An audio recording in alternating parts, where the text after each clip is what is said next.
calm, so innocent.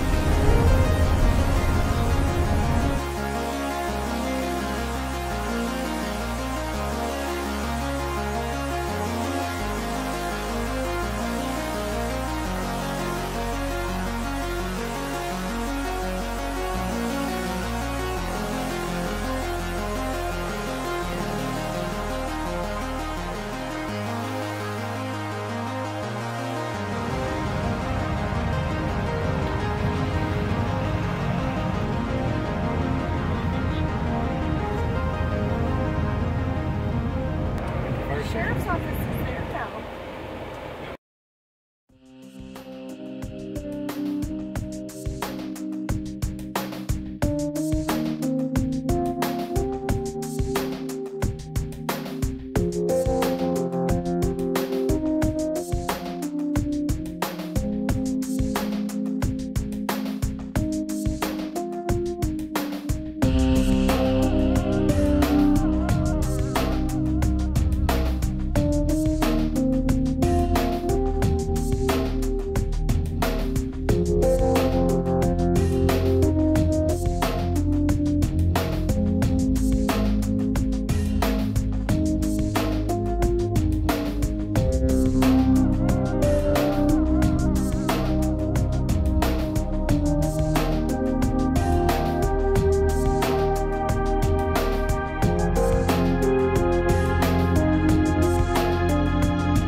Hi there, how are you?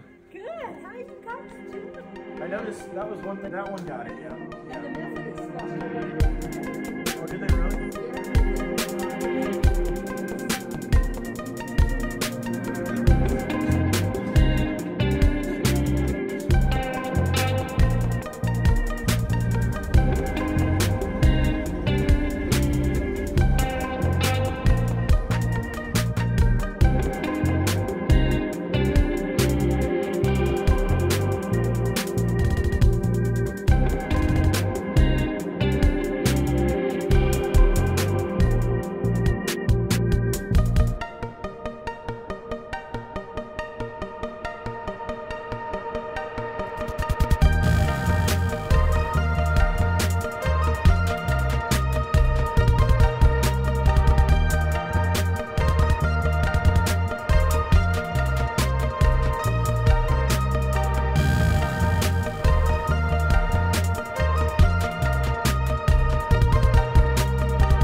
lot of devastation. There's a lot of damage. But at the same time, there's a lot of rebuilding going on. Ton of it. This area is strong. They've come so far in just a short amount of time, and they'll keep rebuilding. And I think it's just really important for people to not forget that it happened and keep giving support. 850 strong, all the way. All right, so a lot of the places that I thought the devastation was the worst, turned out it really wasn't the worst. Some of the rumors that I had heard turned out to be untrue. A lot of the people that we met and talked to, some are doing fine, some are still rebuilding. They'll be rebuilding for years. So one of the big problems that I found is, or that we found is the insurance. There's a lot of houses, this is 5 months into this thing, and a lot of houses haven't even been inspected, or there's problems with insurance agents or their insurance companies not getting the funding that they need to rebuild. A lot of these houses are sitting empty. People are sitting in campers in their front yard at their house waiting for somebody to give them a check for an insurance check for their property. Or what they're running into is, if they've reached out to FEMA for help, FEMA says, well, do you have homeowners insurance? And if you do, you have to file your homeowners insurance, a claim with your homeowners insurance first. But then they get the runaround from that aspect of it. There's just a lot of hurry up and wait with this, and a lot of these people, I mean, we're going into summertime where it's going to be 90 degrees, 100% humidity, and these people are going to be suffering. They really need help, not only to help to rebuild, but also help from FEMA or the insurance companies to get their lives back on track. Some of them are just giving up, taking off and going north, looking for jobs in other places. A lot of them are still trying to find jobs. It's overwhelming.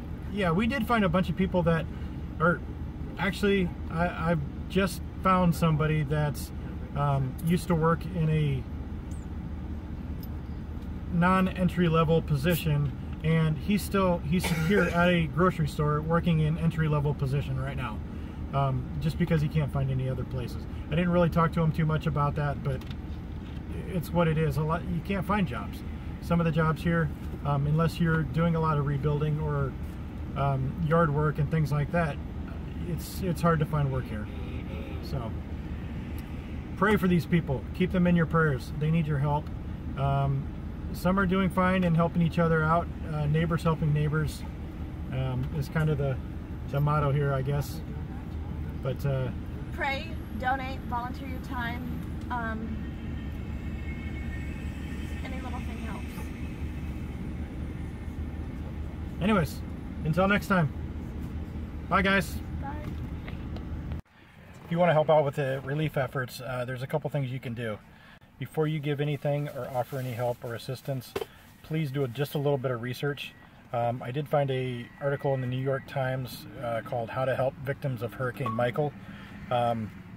Most importantly, avoid fraud. A lot of people will want you to send checks or money orders to a said foundation, and that foundation is no good.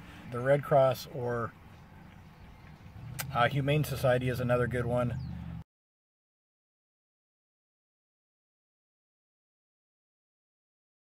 Sometimes if you check with your local fire departments, they have links or ways of contacting the appropriate places. Florida Urgent Rescue is an animal rescue league that is there helping out right now.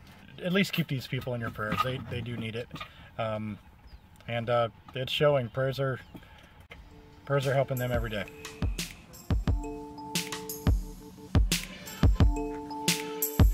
What are these?